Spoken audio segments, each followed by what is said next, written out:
warahmatullahi wabarakatuh. Apa kabar anak soleh dan soleha? Alhamdulillah, luar biasa, Allahu Akbar. Kembali lagi bersama Ustazah Vina. Hari ini kita akan belajar tema 1, subtema 3. Ayo selamatkan hewan dan tumbuhan, mengenai muatan IPA KD 3.1 pelestarian hewan dan tumbuhan. Sebelum kita memulai pelajaran, kita berdoa terlebih dahulu ya nak ya. Bismillahirrahmanirrahim. Rabbi zidni ilman warzuqni fahman. Amin. Anak ustazah, silahkan perhatikan video berikut ini. Masih ingatkah anak ustazah pembelajaran kita sebelumnya? Ya, pembelajaran kita sebelumnya yaitu tentang cara perkembangbiakan hewan dan tumbuhan. Nah, kalau pada hewan itu ada 3 cara berkembangbiakannya, yaitu dengan ovipar, vivipar, dan ovovivipar. Sedangkan pada tumbuhan ada secara generatif dan vegetatif. Vegetatif itu terbagi 2 lagi ya kan nak? Secara apa nak? Ya, alami dan buatan. Jadi ya nak ya, pembahasan kita pertama mengenai pelestarian hewan. Sebelumnya kita harus mengetahui nih ya nak, bahwa makhluk hidup memerlukan tempat tinggal untuk hidup dan berkembang biak. Tempat tinggal makhluk hidup disebut juga dengan habitat, misalnya hutan. Jadi nak, hutan harus kita jaga supaya hewan-hewan dan tumbuhan yang ada di dalamnya bisa melangsungkan hidupnya. Lalu ustazah, bagaimana cara pelestarian hewan? Nah, keberadaan hewan yang ada itu sangat penting dan harus kita lestarikan. Supaya apa? Supaya tidak punah, bisa dimanfaatkan oleh manusia sebagai bahan makanan. Kalau hewan ada yang dagingnya kita bisa manfaatkan, telurnya, ya nak ya. Yang ketiga, menjaga keseimbangan ekosistem antara produsen dan konsumen. 4, dimanfaatkan sebagai sumber belajar untuk mengembangkan ilmu-ilmu pengetahuan.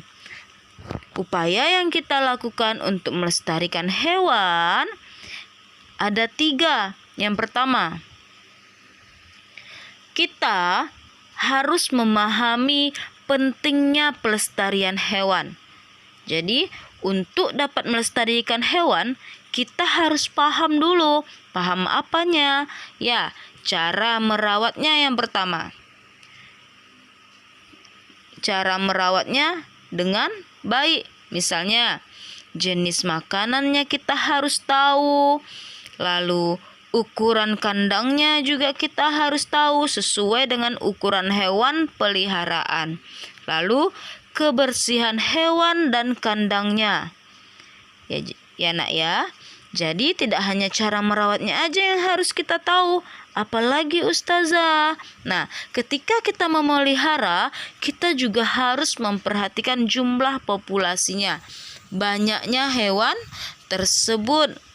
Nah, lalu yang kita ketahui juga keberadaan hewan.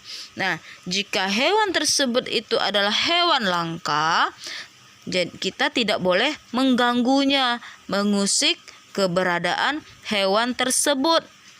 Lalu, menjaga hewan tersebut untuk hidup di habitat aslinya atau di tempat tinggal aslinya.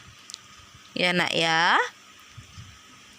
Selanjutnya, mendukung aktivitas pelestarian hewan langka. Jadi, kita tidak memelihara hewan langka tersebut. Jika terlanjur kita memeliharanya, kita serahkan hewan itu ke lembaga yang berwenang, yaitu BKSDA atau namanya Balai Konservasi Sumber Daya Alam. Yang kedua, kita membuat tempat penangkaran untuk hewan langka. Tujuannya apa? Supaya hewan dapat berkembang biak dengan aman. Setelah cukup umur, nanti mereka dilepas ke alam bebas supaya mereka hidup secara alamiah. Penangkaran hewan bisa dilakukan dengan dua cara, ex situ dan in situ. Kalau ex situ itu berada di luar habitat aslinya.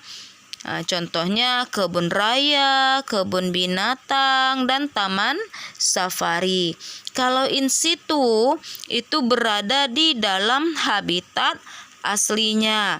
Contohnya Taman Nasional, Cagar Alam, Suaka Marga Satwa, dan hutan lindung. Anak ustazah bisa perhatikan beberapa contoh hewan langka yang ada di Indonesia.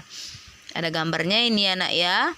Komodo, harimau Sumatera, burung cendrawasih, orang utan, badak bercula 1, burung jalak Bali adalah salah satu hewan langka yang ada di Indonesia. Upaya yang ketiga yaitu tidak melakukan perburuan liar dan jual beli hewan langka. Ada undang-undangnya ya nak ya.